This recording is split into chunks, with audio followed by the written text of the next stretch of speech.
Everyone, I will call the Hearings Committee meeting of March 26, 2024 to order at 12:30 p.m.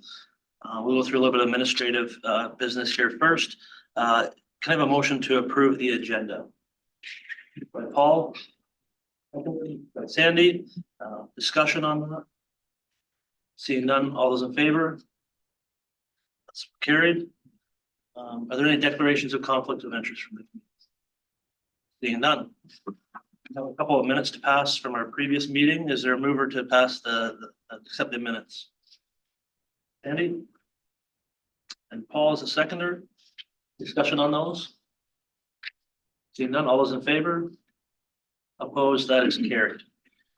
I don't believe there's any business arising from the minutes. So we will now move on to item number 5, application number 33-24.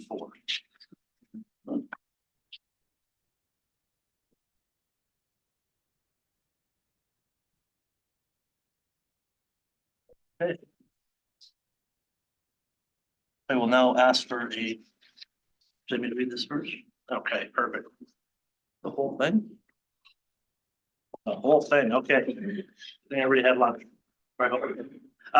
So we are now going to conduct a hearing under section 28 of the Conservation Authorities Act in respect of application by OKE Woodsmith on behalf of landowners Aaron and Lindsay. Application number 3324 to permit development within a ravine flood hazard associated with a river or stream valley and within an area regulated by Upper Thames River Conservation Authority at 49 Blackburn Crescent in the municipality of Middlesex Centre, Camoga, Ontario. The authority has adopted regulations under section 28 of the Conservation Authorities Act, which requires the permission of the authority for development within an area regulated by the authority in order to ensure no adverse effects on the control of flooding, erosion, and dynamic beaches, alteration to a water course, or interference with a wetland. The staff have reviewed this request from the applicant, and a copy of the staff report has been given to the applicant. The Conservation Authorities Act, section 28:12, provides that permission required under a regulation made under clause 1, B, or C shall not be refused or granted subject to conditions unless the person requesting permission has been given the opportunity to require a hearing before the authority, or if the authority so directs, before the authority's executive committee. In holding this hearing, the hearings committee is to determine whether or not the applicant is to be allowed and a permit is to be issued. Application is to be allowed and a permit is to be issued, with or without conditions.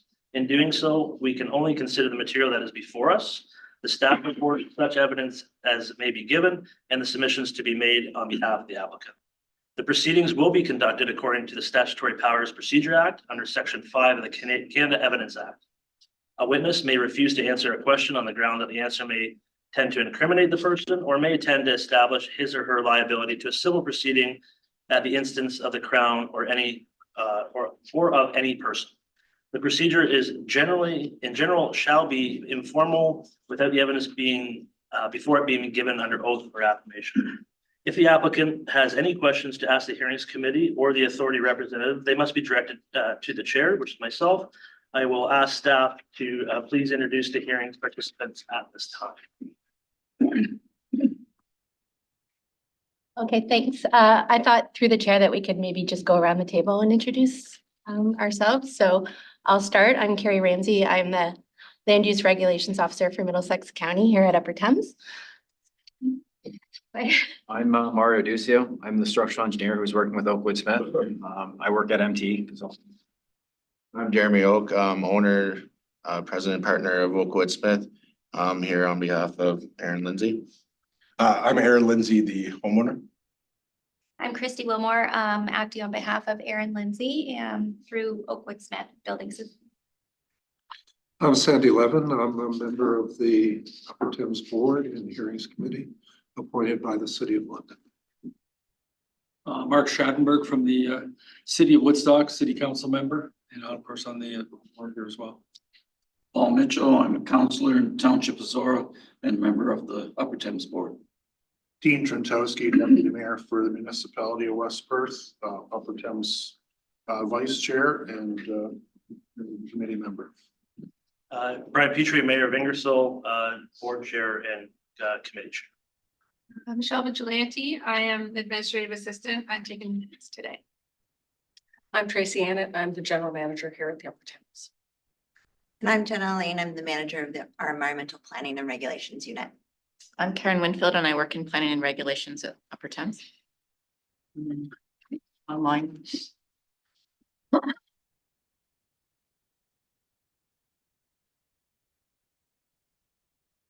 Can you hear me? Yes. I'm Stephanie Schreiner, Water Resources Engineer at Upper Thames.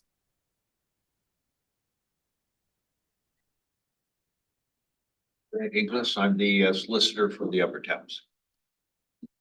I'm Michael Funk, fellow regulations officer with Kerry. Richard Brewer, land regulations assistant. Ben Defoe, regulations officer. Dave Griffin, I'm a regulations assistant. What? So we will now move to a motion to sit as a hearings committee. Is there a mover or second to sit as a hearings committee for to consider application 3324 by Aaron and Lindsay to permit development within a riverine flood hazard associated with a river and stream valley and within an area regulated by Upper Thames River Conservation Authority at 49 Blackburn Crescent, municipality of Middlesex Center, Kilworth, Ontario. Ball's moving. And by Mark, discussion on that? None, all is in favor? Opposed, that is carried.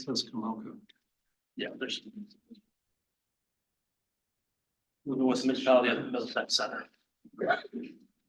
I've asked before, but does the chair have, does any of the hearing committee members have any conflicts to declare relating to this hearing? Seeing none. I will now ask for a roll call for the electronics hearings. The chair, no, this is just electronics. So we're good on that.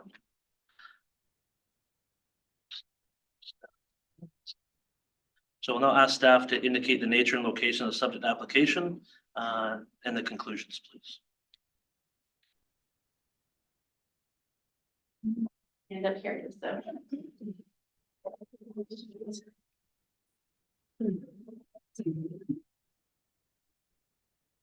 Just before we get going, just for clarity, what will happen is staff will make a presentation and then the applicant will be able to present their material and staff of the conservation authorities will be able to ask the applicant questions and vice versa as well. Just for Thank you. So through the chair, today we're going to be discussing 49 Blackburn Crescent in Middlesex Center in Kamoka, Ontario. Also could be considered Kilworth, and I like to call it Kilworth, Kamoka. I don't have a. That's okay. Maybe actually. Sorry, that's fine. Sorry, everyone. So you make it easier. Okay. So the recommendation is the application 3324 for the proposed development within a riverine flood hazard associated with a river stream valley and an area regulated by the Upper Thames River Conservation Authority, which I'll be calling UTRCA throughout the presentation. 49 Blackburn Crescent in the municipality of Middlesex Center be denied as it is contrary to Upper Thames River flood hazard policies. So the proposed application is a Section 28 application for development, interference with wetlands and alterations to shorelines and watercourses permit application number 3324 has been submitted for a proposed addition of 1,097 square feet single family residence located on a property, this is a very long sentence, located on a property entirely regulated by the Upper Thames due to the presence of riverine flood hazard land associated with the main branch of the Thames River at 49 Blackburn Crescent. I wanted to start off with just showing the location of the property. So you can see the red area here is 49 Blackburn, and you can see it's how close it is to the Thames River. And just to show where we are, this is Gideon Drive, and the City of London is just to the east here.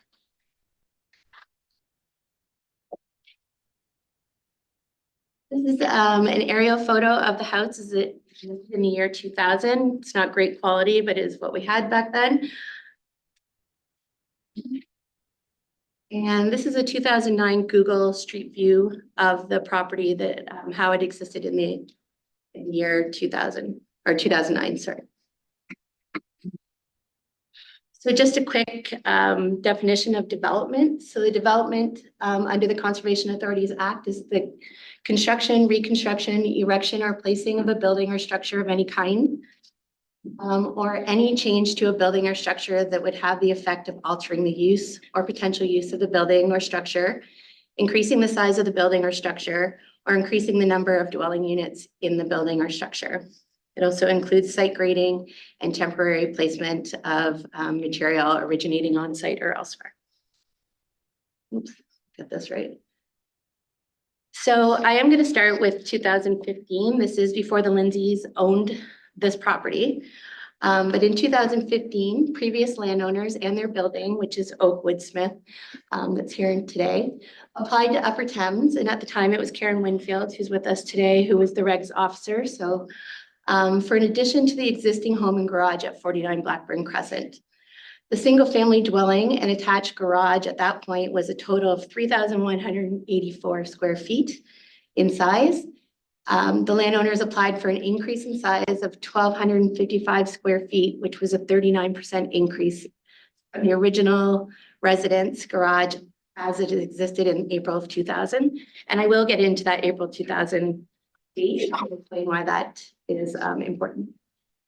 In 2015, with the most up-to-date elevation and flood modeling information that we had available at the time, floodproofing requirements for the garage were set at an elevation of 219.31 meters geodetic, and the top of the foundation for the addition to the home was at 219.68 meters geodetic. The floodproofing requirements were met through engineering design by the applicant, and on November 2nd, 2015, UTRCA staff approved a 39% increase in size for the residence and attached garage at 49 Blackburn. So that was application 16515.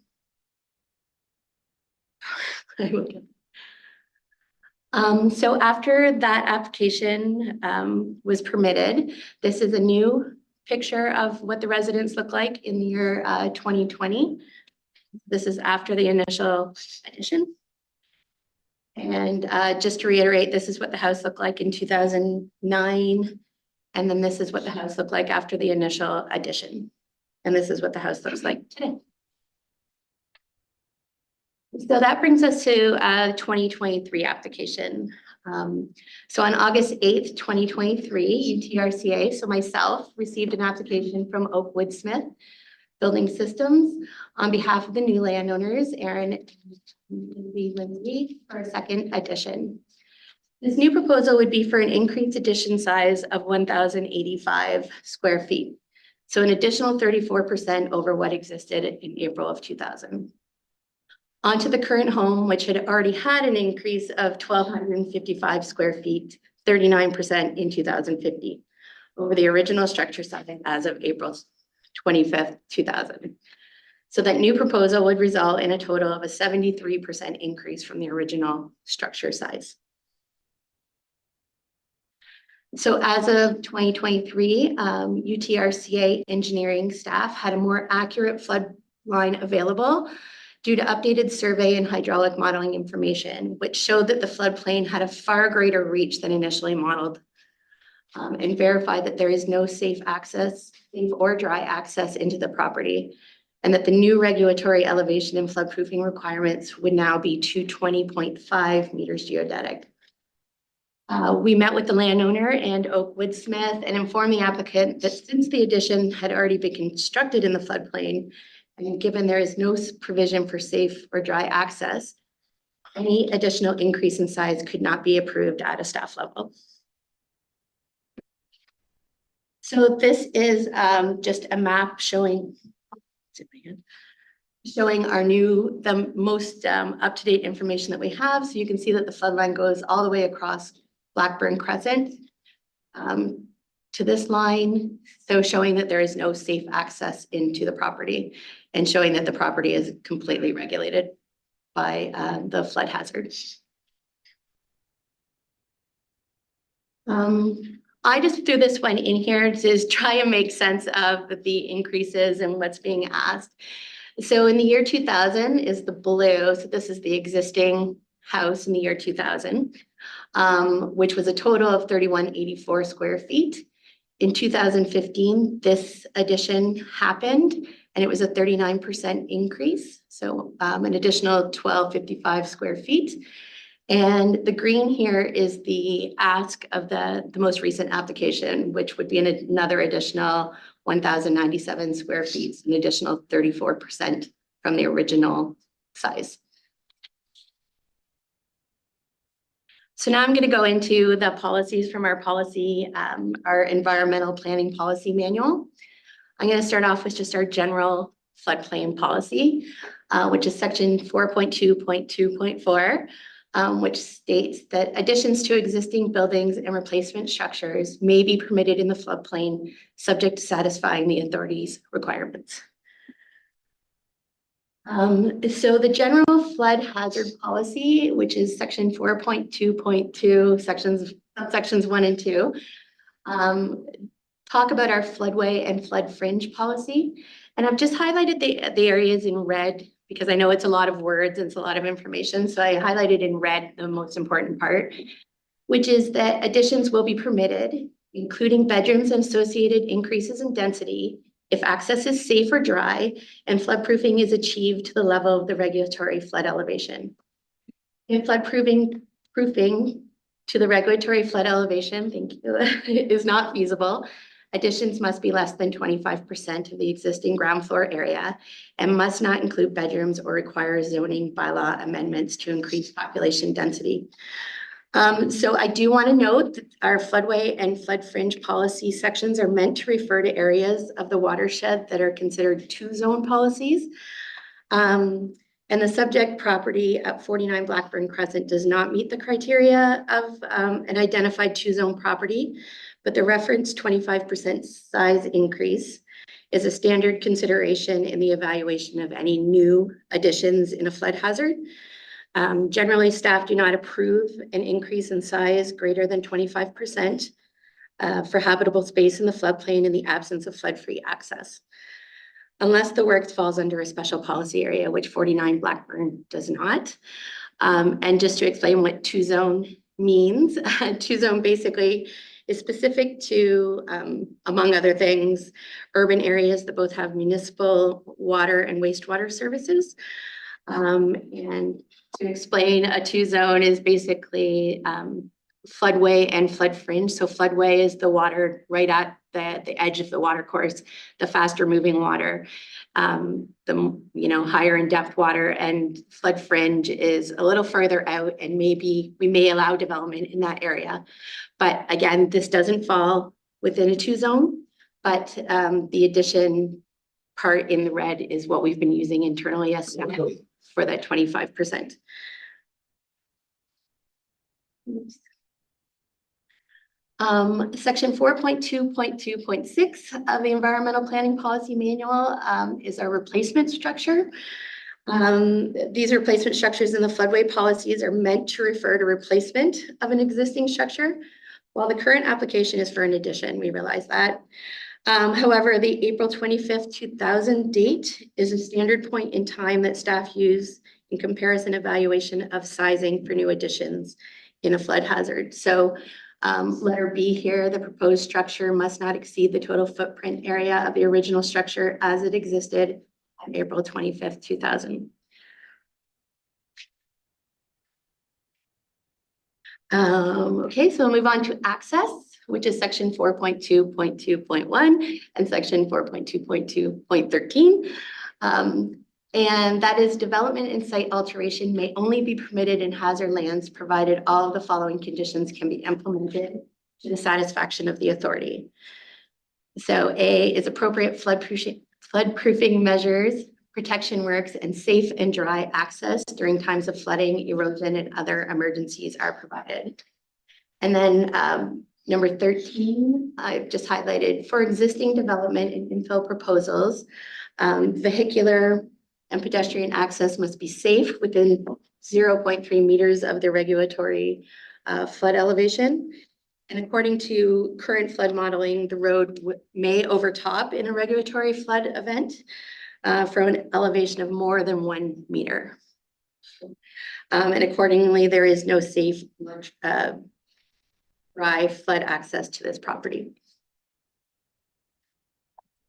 So again, I'm just putting this slide up here because this is our general floodplain policy.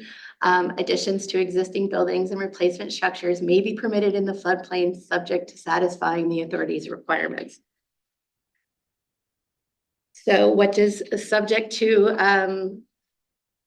satisfying the authority requirements mean? As subject to satisfying the authority requirements has always been a particularly vague policy in our manual. Staff use the following internal guidelines when reviewing addition proposals to ensure greater consistency, clarity, and precedent setting for applications in what constitutes the authority's requirements. The size increases for addition should be calculated based on the structure as it existed April 25th, 2000, as per our replacement structure in the floodway policy. Where floodproofing to the regulatory elevation is not feasible, additions must be less than 25% of the existing gross floor area. And for residential, additions up to 50% will be permitted, including bedrooms and associated increases in density, if access is safe or dry and floodproofing is achieved to the level of the regulatory flood elevation.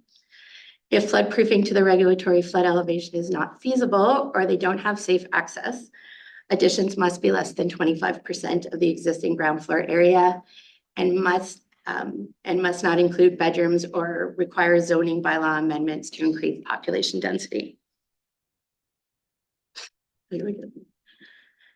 So in the case of the application for 49 Blackburn, the addition for 49 Blackburn Crescent is currently proposed will be larger than 25% of the structure as it existed of April 25th, 2000.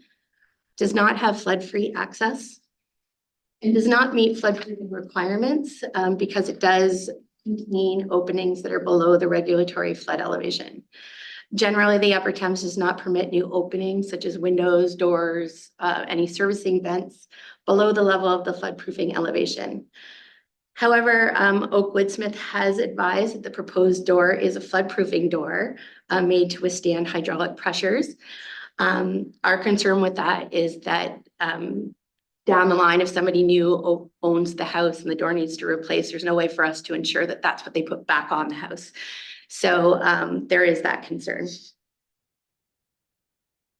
So this is the drawing that Oakwood Smith submitted with an engineer stamp on it, but you can see that the flood elevation 220.5 is here and that this door is below it here. So this is the proposed addition. So this door is below the 220.5.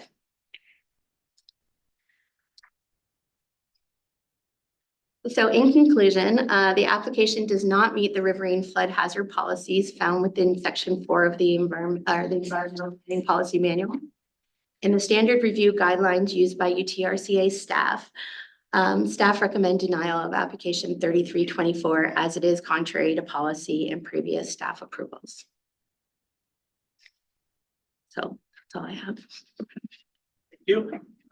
Now ask the applicant or their agent if they want to present. Yeah, thank you. You can speak from there or up here. It's completely up to you. Again, my name is Christy Wilmore. I work on behalf, well, I'm presenting on behalf of Aaron Lindsay and Oakwood Smith. We're here today to basically grant approval for the addition of the Lindsay residence. We believe on behalf of the research and the engineering that we have reached out to, that we have met the policy and that we can for the addition to the home. As far as the flood proofing measures, they have been applied and engineering has been sought for to reach those levels at the 220.5 new regulatory flood level. The flood-proof door that was mentioned, that would have to be a raised threshold. So as far as replacing that door, any additional owner that would have that home would automatically be at that threshold level of the 220.5 regulatory flood level. I would like to introduce Aaron Lindsay to kind of speak on the behalf of why he would be going going as far as a hearing to get us to this level and to get the approval for the addition. So I will hand it over to Aaron to introduce himself and give the reason why. First, I'd like to say thank you for everyone for being here, taking your time to review this request. I did not expect everyone to be here, so thank you. So we've only owned the home, myself and my wife. We've got 2 kids. Their daughter just turned 12. My son is 9. It was the perfect home, dream home. We were like, we're staying here forever. Great spot. 3 bedrooms. So satisfied our family perfectly. Up until recently, my father, he was diagnosed with Alzheimer's about 2 years ago. It's been about a 5-year progression so far. He's going to need a lot of extra care right now. My parents, they live in Riverbend, so they're fairly close. We do commute back and forth to help out. So it's not just for my father, it's actually for my mom too as well. It's if anyone's had someone that they've had to take care of that has dementia, Alzheimer's, it's not just a lot for that person, it's a lot for the caregiver as well. So my wife, she's a stay-at-home mom. She would be there as well. So the extra area would be very important for our family as the things have kind of changed, to be able to provide the best care, make sure that my kids get the most amount of time they can with their grandparents as they're aging. So yeah, that's basically why things have changed a little bit and we're putting in request. Yeah, again, we appreciate the opportunity here. The staff has been really great with working with us, explaining what we would need to come up with to try and present to you for approvals. We've been back and forth since, August last year. So Christy does have a bit of a, we passed along a presentation to you that you have all the paperwork for, and she'll kind of work through it. And almost kind of what Carrie brought up is what we've reached out to other resources for and got the approvals to basically meet the regulations that you are asking for, to hopefully be approved and move forward with this project. So I think Christy will kind of work through the 5 marks that we had and talk through that. So first, with the paperwork in front of you or the presentation that I have submitted, I would like to just talk in response to the history of the property. Carrie had touched base on from the addition that was done in 2015 and the renovations that had taken place there. At that time, the elevation, the flood regulation was at 2019.68. That was met by meeting those floodproofing regulations at that time. In regard to the percentage of the home being added onto, it was my understanding that the garage was not part of that percentage to be included of the overall percentage. So in our addition, we're assuming that we are going off of the survey from the original, which would be about 4,025 square feet. And according to our calculations, we would be at a 14% with the addition onto the property, where it states in the policies that it would be a 35% overall for the property. So as of right now, where it stands with the addition being proposed, it would be at a total of 14%. According to our calculations from the survey. In the proposed design, the flood mitigation techniques were also met by introducing the flood door at the rear. That it would be at a level of 220.5. If the drawing shows that it's slightly below, maybe it was the concrete detail that was maybe at that, I'm not sure. But we would be meeting that level at the 220.5 regulatory flood level. It would be a slab on grade construction with ICF walls and concrete. We would do a backfill and top that with concrete in order to meet the flood proofing measures as well. The engineering that has gone into it, we have reached out to MTE engineering to ensure that those flood measuring techniques would be applied to the new structure. And I'll let Mario speak to that in just a bit if it's open for discussion. We have also reached out to septic or flow engineering in order to get the septic engineering done and that review completed as well. That is part of our report in your paperwork there. One of the options would be to completely replace the septic on the property to meet the new addition and the watershed there. And like I said, that is part of the report as well.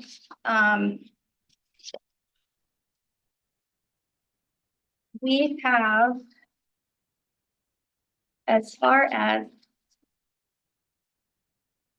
the flow spec, there is a figure 1 included in your paperwork, but it does diagram where that septic would be placed in order to meet the policies and the flow for the new addition as well.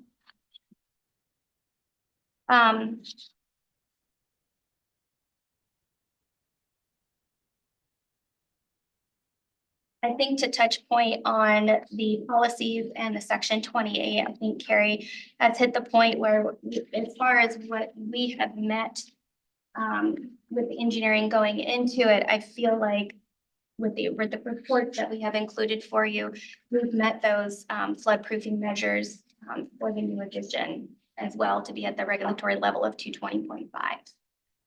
I guess at this point, I'm not sure what questions might come from that. That's everything you'd like to present? Just want to make sure, no, I just want to make sure that, I don't want to cut anybody off, so I just want to make sure. Good. It's good. Fine, as long as there's any questions about the design. The staff and the Conservation Authority's agent may question the applicant and or their agent if reasonably required for a full and fair disclosure of matters presented at the hearing. Does staff have any questions of the applicant?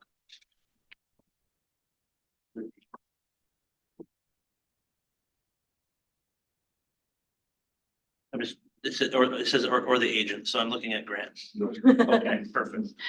Okay, the applicant and their agent may question the Conservation Authority staff or their agent if reasonably required to for fair disclosure of matters presented at the hearings. Do you have any questions of staff?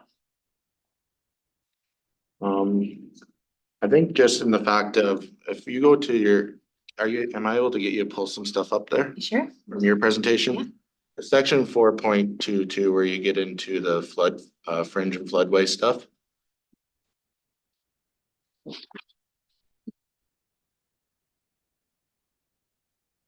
I'll learn to use this.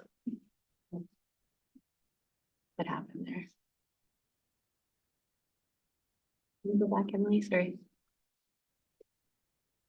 Oh, I was at the end. That would explain why.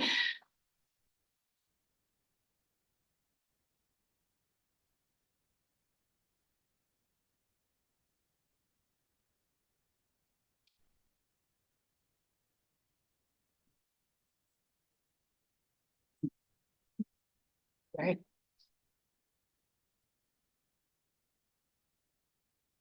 We're getting close. So in this portion here, we just had a couple questions because it almost is a bit conflicting on ways. I guess you can maybe answer some questions on us to make it easier. So when I read there that if access or if flood proofing is achieved to the level of regulatory flood elevations and is, oh, you got me messed up with the red. Oh, and regulatory flood elevations is not feasible, additions must be less than 25% of the existing ground floor. So with our report from MTE, we feel that we have met those regulations to hit the 220 floodplain and the flood proofing. So does that eliminate the 25% setback that you're allowing us to do? Yeah, I know this is very confusing because our policy manual is very confusing. So this is just a portion of what we use to decide. So in this case, you claim that you've met the regulatory flood elevation, but there's still not the safe dry access. So that it's the safe and dry access, you have to meet both. And if you don't meet both, then it's under 25%. Could I ask what would require us to meet that? That would be satisfactory for the committee. Through the chair, so access would require the road to be raised.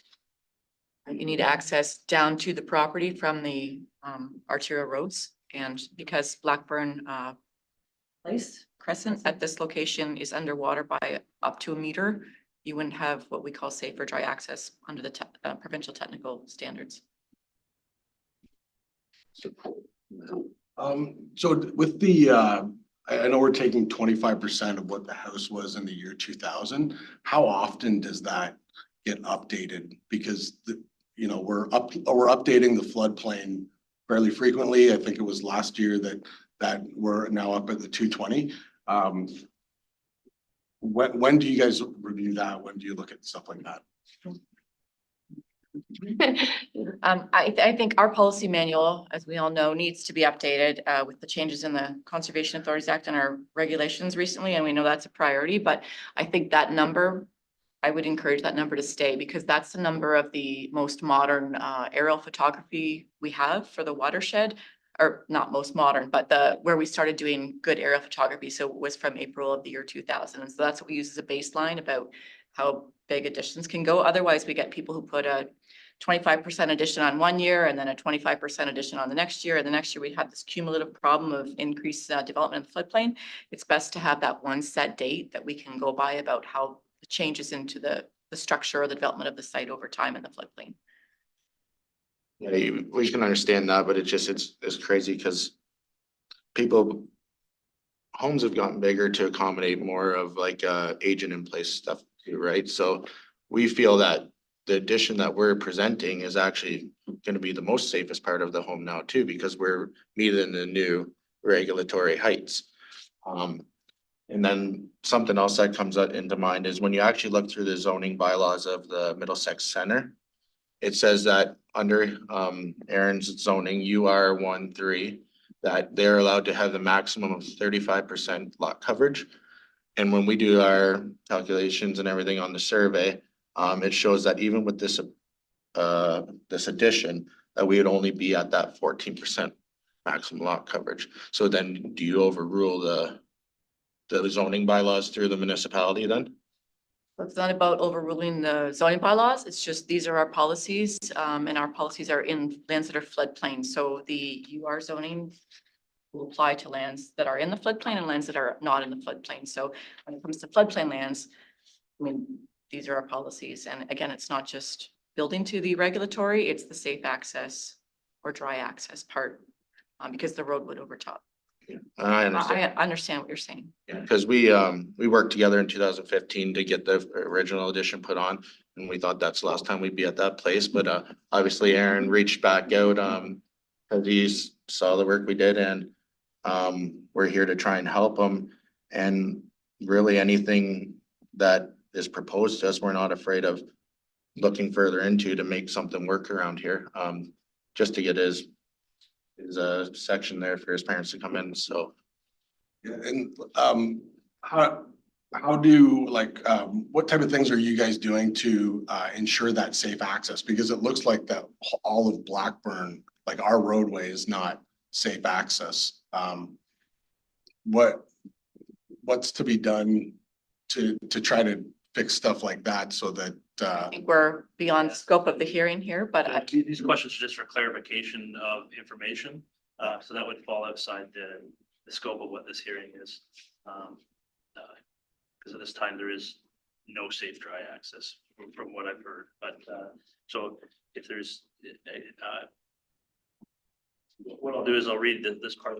As per the Statutory Powers Act, the tribunal may responsibly limit further examination or cross-examination of a witness where it is satisfied the examination or cross-examination has been sufficient to disclose fully and fairly all matters relevant to the issues and in the proceeding. So we just have to keep it within the realm of the proceeding and then of the applicant, of the application.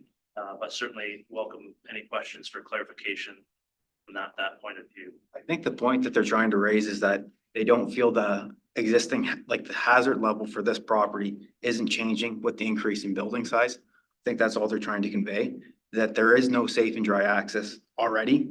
So this addition doesn't change that in any way. It's still the same residence. If anything, it has better protection to people within the building because it's flood proof to a higher elevation. But the overall hazard of getting safe access there isn't being increased with this addition. Is that fair to say? It's a good point. Okay. Are there any further questions? I'm good. Thank you. And so now we will go to the hearings committee. Is now open to questions. Of course, no statements as we will going into deliberations, but questions of the both applicant or the staff. Hearings committee, Sandy, please. It was only briefly mentioned in the presentation by the applicant, but I didn't see anything related to it in the staff information regarding the septic system. Is that relevant in any way, shape, or form to this matter? Through the chair, yes, it's relevant, but from the plans that they submitted, they seem to be at the regulatory, they seem to be sufficient. So it's nice to have, but not key. If I understand, the key to this is safe and dry access. And thank you for pointing us to the policies to reread them. So it was very useful. In some places it says safe or dry. And in other places it says safe and dry. And so for this application, are we dealing with both conditions have to exist? Safe and dry? Yeah, in this scenario, it would be safe or dry. But it doesn't fall under either.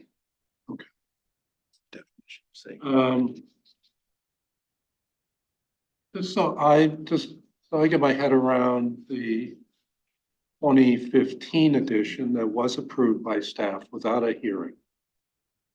At that time, based on the work that was done in terms of where the flood hazard was, there was considered safe or dry or safe and dry access.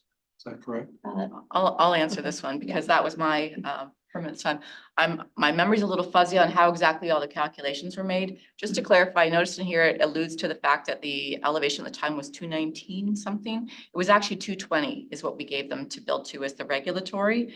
But under our policies, you build to the regulatory or the extent feasible. So the extent feasible, according to their engineer at the time, was the 219.68, I believe, elevation that was provided for, there was engineering rationale at the time for why that would be the elevation to build to. And what was the question? Oh, the building structure. So I don't remember all the exact calculations, but I remember this was a hard one to figure out the calculations for because they were going from, as you saw, like a split level house to add an addition. And then they were going from a 1-car garage to a 2-car or 3-car garage. So it was hard to separate the percentage from the house addition to the garage addition when we also try to work with people by using our other policies to make development easier. So we also have another policy that says accessory structures will be permitted that are subordinate to the existing use of the property in basic terms. So we would have allowed an extra garage potentially at the time too. So I think those numbers were ballooned a little because of the garage addition from 1 to a 3-car garage. But the amount of water, if I've read the 2 MTE reports that came with our package, the amount of water goes up quite significantly based on the change in the, Flood-free access. in the floodway. So at the time, when this was reviewed, this was before we had all the good LiDAR, light information data ranging system elevations from the sky, and a lot of our updated on the ground surveys. Stephanie Schreiner's online, so I don't want to overstep speaking about that, but at the time, we took this, the flood modeling information we had for that site was based on really outdated things like 5-meter contour intervals, and I'm not sure what the on the ground elevations or flow data was at the time, but it was aged flood modeling information. And we do have more modern stuff now that like more site specific. So our flood models, I would hesitate to say, more accurate now than what we had back then. So yes, it does show that it overtops the road now, when we didn't have access to that. Can we see the mapping with contour lines? Just, that might help me understand the site a little better. Don't have that in the presentation, but do we have access to GeoPortal? You hand that out in the report? It wasn't in the report, so does that mean, Grant, that we shouldn't be looking at it? Sure. Look at it. If you pull it up, Karen, we can just give you a download and be on the screen. Or you can pull it to your portal. It's publicly available information, so is it okay to? Well, Grant seems to suggest that it's okay. Yeah, to show the site with the contour lines. Yeah, okay.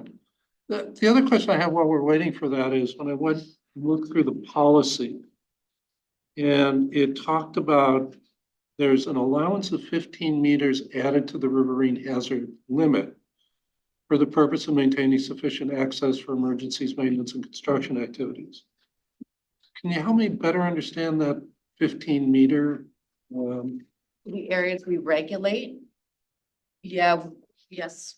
We have a 15-meter buffer around the greatest extent of the flood hazard that determines where our regulated area is. But historically, we've only then within that area looked to where the flood line was, which is probably an out-of-date way of doing things as well. Different conservation authorities have different policies around that buffer outside of the flood hazard where people can build. But the piece that was in the presentation that Carrie showed on the screen, that's the flood hazard without this 15 meters?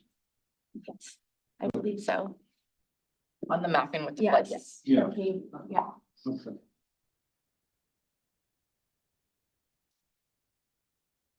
The reason I want to see the contour lines, not knowing the site, we're the level of the river now and the level of the property and so forth, just Fair. trying to get a sense around of.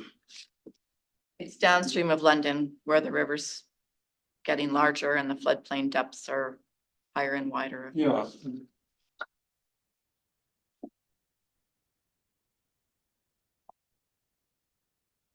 Emily, do you want to hear clear results at the top just to get that blue off there? Because sometimes it's hard to see.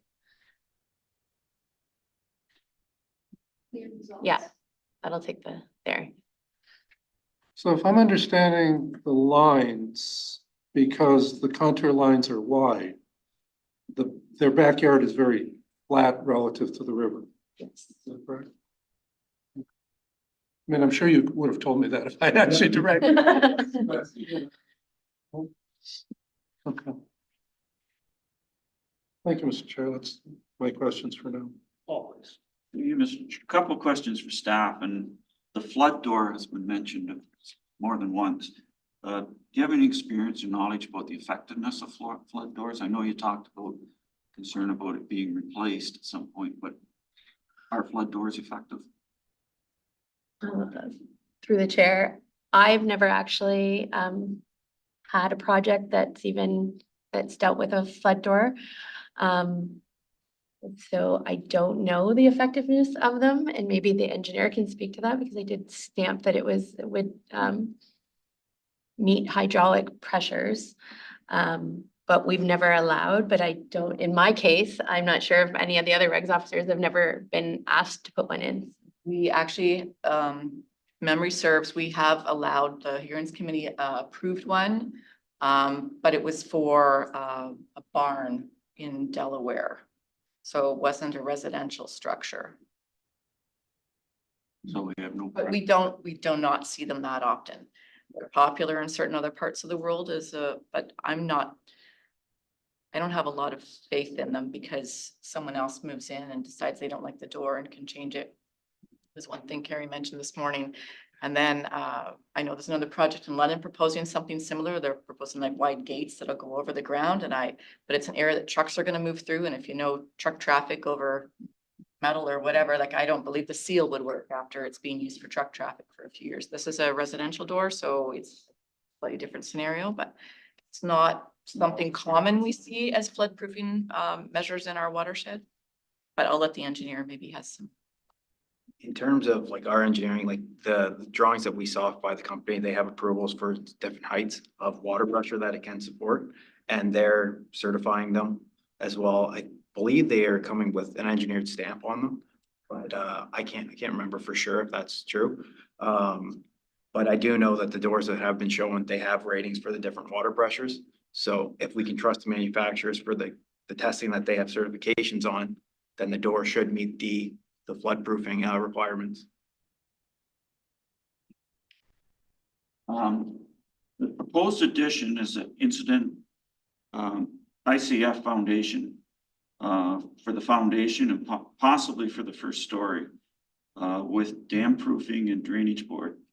Is there any difference between ICF wall and a conventional concrete wall as far as flood resistance, water resistance?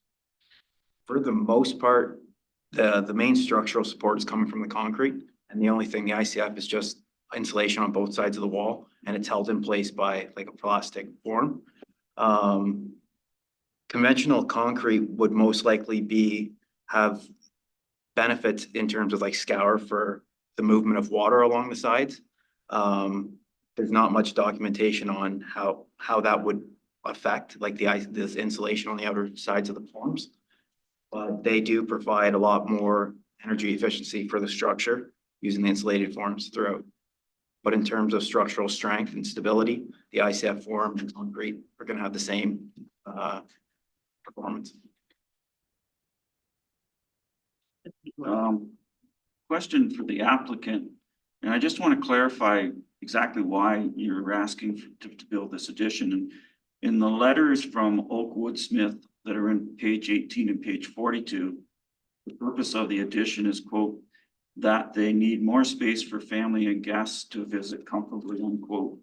But in the written statement that's in page 21, and then what you alluded to in your verbal statement earlier was the purpose of the addition is to provide a supportive living arrangement for my aging parents. So I just want to clarify, what's the number one reason that you're wanting to put this addition on it? Is it so the letters or for your parents? No, it's inevitably for my parents. So my dad's health is decreasing very quickly. And right now they're in Riverbend and my mom's fully supporting him. He can't drive. He can't do a lot of stuff. He can't, if he goes out and walks the dog, we have Apple trackers on him and a lot of stuff. So it will be for my father and my mother. It's just, I don't know how much time. It might be for a guest next week, but it could be very well for them very soon. And I want to make sure that he has a comfortable place to stay and be with his grandchildren as long as possible before something else happens. So it's for my parents, but we originally were calling it like a guest place. On the second story floor plan on page 47, it shows 2 bedrooms and a full bathroom. One of those bedrooms and the bathroom combined, they're about the same footprint as the proposed bedroom and bathroom. Would it be possible to do remodeling within the existing house to accommodate what you're trying to achieve? Yeah, I would be. Up there to the applicant. It's gonna caution that question on the basis that, yeah, the application is for this and not based off the. I'll withdraw that. From my perspective, I would be willing to do whatever, and I've told these guys whatever I can, because there's just not, time is kind of the essence. Stage. Any other further questions? I have a couple. First one is the staff. So does the policy apply to the owners of the property or the property itself as far as the additions and rebuild policies? Is it tied to the ownership of the property? So there was different owners in 2015, there's different owners now, or is it just tied to the property itself? I would say the property.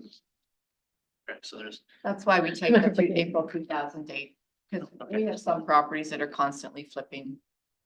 no, that's fair. I just wanted to clarify that.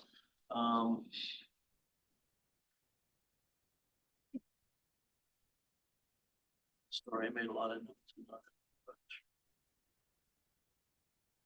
So there was a statement made about the door and it's about if it was to be replaced, there's a threshold. Can you just clarify that statement? Just I was just a little bit unsure about what that meant. Just being able to build it above like where the concrete, where the patio would actually fall, it would not be on that. There would be a lifted or an elevated threshold where the door would sit, and that would be at the new regulatory flood level of the 220.5. The threshold would be. Almost a step up. Don't think the door threshold will be up at that height. No, that's what the floodproof door is for though. Because we were below that 220, as you can see in the side elevations. Perhaps is that I'm seeing on the drawing that there's windows. Windows that are above There above. Threshold would be at that level, of the door. or is that? No, the threshold will be where it shows on. You go to scroll down there. Sorry if we're looking up here. We're both trying to scroll. Oh, down. To the, this shows. And then you'll have to go to the right to show it. I guess maybe I'm not being clear, like the door itself would be on that. I'm seeing two levels there. I'm seeing that. Where's the one with the regulatory height on it? Yeah, that's different than the one I I was believe it's 30, page 30. It would be labeled, I think. The elevation of the finished floor, which is higher than the patio that's outside. Yeah. But not at the 220.5. No, the door, I know, yeah. Looks like you need stairs to get in and out. Based on this drawing. It appears on this that the threshold, it appears on this picture on page 39, that the threshold would be at the previous build height. But It'll be at the interior floor height, which is below the 220 regulatory height, but that's where we've brought into the structure of the door and that and flood proofing and. and then I'll ask both parties, there was discrepancy upon the percentage of increase. It was stated 14%. Is that based off the 2020 number, sorry, the 2000 numbers, or is that for 2015 numbers? The 14% where we're bringing in is actually around the back through the Middlesex center zoning bylaws. It's not actually what they're referring to as the addition that they're taking off the back of in 2000. So what we were asking is through the zoning bylaws, through the Middlesex Center, you're allowed a max amount of lot coverage of 35%. With what is on the property now and what we're proposing as an addition, we would actually only be at 14% coverage going off those zoning bylaws. Percent coverage of the total. Yeah, that it's not actually against what they're calculating for the addition. Clarity, thank you for that. I do have a question about the, we heard about lots of information about the flood proofing methods to make it so it's flood proofed up to the level. I didn't hear anything about what was being proposed to solve the issue of the safe and dry access. is there any, did I miss it? Was there anything proposed to try to alleviate that issue? Well, we've been told that the road servicing his house is actually underneath it, so I don't see how you can. Everything here. But open to options. Yeah. So just to clarify to staff, the original 2015, it wasn't able to be evaluated that if there was or was not safe and dry access with the information at that time that it was approved. Available as consent. I don't recall specifically, but the flood model we had at the time did not show Issue. an issue with the dry access. And this did not come to the hearings committee for that application. Okay. Perfect. I think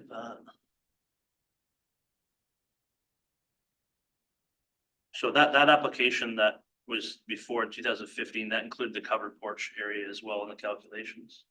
So that was all part of that. Okay. And 1 car to a 3-car garage. 1 car, 3 car, and then it's just.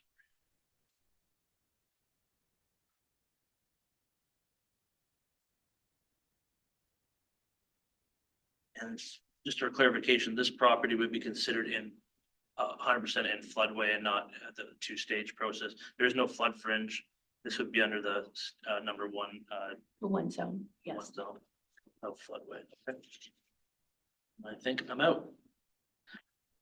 Are there any further questions from the committee? Can I just add on to the answer to that one too? It's because it's 2 zone, we'd only take anything that's in a serviced urban area as well, and this one does not have full servicing because of the septic system. Is there any further questions from? None. With that, the committee, the hearing committee will move into deliberation. The hearings committee will separate from other participants for deliberation. So we will go into closed session for that.